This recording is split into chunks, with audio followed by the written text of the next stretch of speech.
Sup, y'all? Welcome to CrossForge Gaming Talking Heads, and I'm Patrick Ryan, also known as Huge Cow Patty, or HEP for short. Today, I know this is a little late, but I want to talk about Nintendo Labo, or Labo, or whatever they're calling it. Expensive cardboard. That's what it is. No, I'm joking. I'm excited for this thing. I understand that a lot of people are not. And I think that's fine. I don't think this thing is for everybody. I don't even think this thing is for every Nintendo person. In fact, when Nintendo announced that they were going to be doing that little trailer that they were putting out there, they said this was for kids. I'm not a kid. I'm 33 years old, and I'm 220 pounds. Like, I question whether or not this robot thing is even going to fit me. I do want to say, though, I'm excited about it because I have a child. I have a 9-year-old. I have a 9-year-old who likes to build things. He used to be into Legos. He's kind of growing beyond them, which I think is a little disappointing because I think it's great that he likes to build things. But his interests are kind of shifting more toward Minecraft and that digital building of things, and I get that. In Minecraft, your resource, especially if you play, he likes playing creative mode. You play in creative mode, your resources are unlimited, or at least only limited by the power of the machine that you're running on. And I mean, he loves it. It's great. Labo is another physical thing that maybe, like Legos, he just won't care about.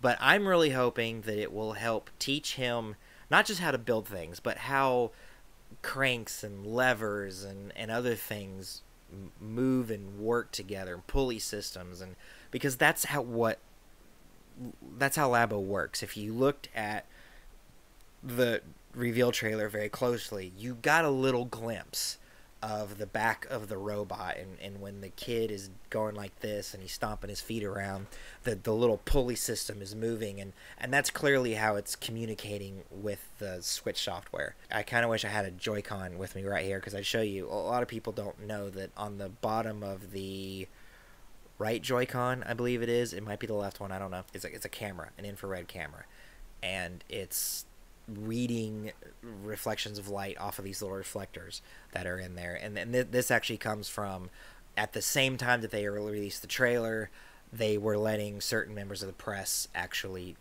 check it out, and also some parents bring their kids out and check it out. So some people actually did get some hands-on time with it to kind of see how it works, and it was just obviously the just what's available for sale coming up in here in April. And actually, I want to say that the robot was not one of the things that you could look at. You got the piano and the other two things that come in the variety pack, which you can go buy. And I'm actually going to have Amazon affiliate links for CrossForge Gaming, so you can pre-order these things on Amazon if this is something that you are interested in. But a lot of people are weirdly turned off by this, and I think this comes back to this weird idea that, well, if this thing was not made for me, then it must be stupid. And that's just not true. I'm going to be real here. I had a PS4, and I never played it.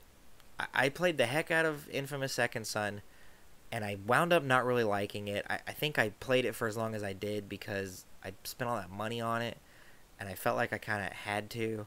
But I didn't enjoy the game. I didn't enjoy anything else about the PlayStation 4 hardware, and so I traded it in for my Switch.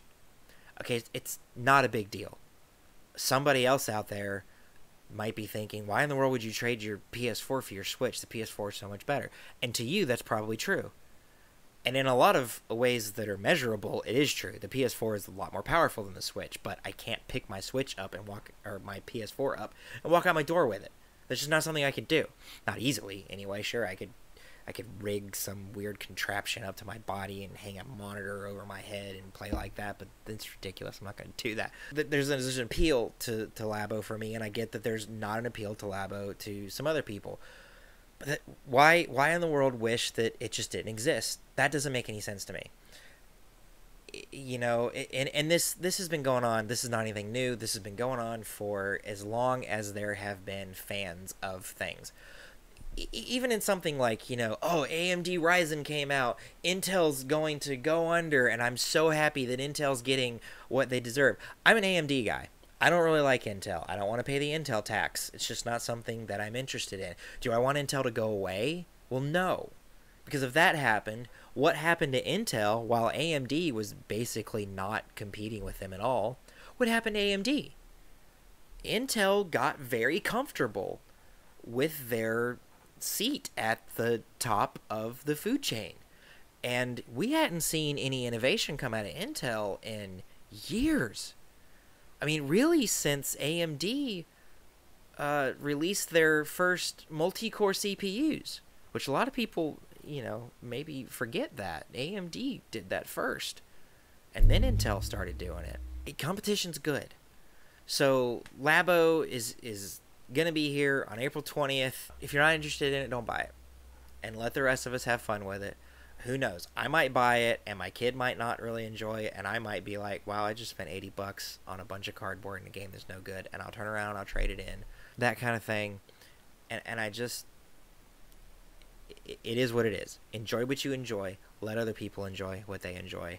That's really what I wanted to say. I do want you to know, assuming that I can afford to get a copy when Labo launches on April 20th, I will have one here, and I will be doing a little hands-on impression for CrossForge Gaming, and it's going to be a lot of fun, and hopefully you'll come out and check out, even if you're not interested in Labo itself. Maybe you'll just come and see what it's about, and we'll have some fun building with cardboard and coloring and all the other cool stuff. All right, this has been CrossForge Gaming Talking Heads. I'm Patrick Ryan, and I will see you next time.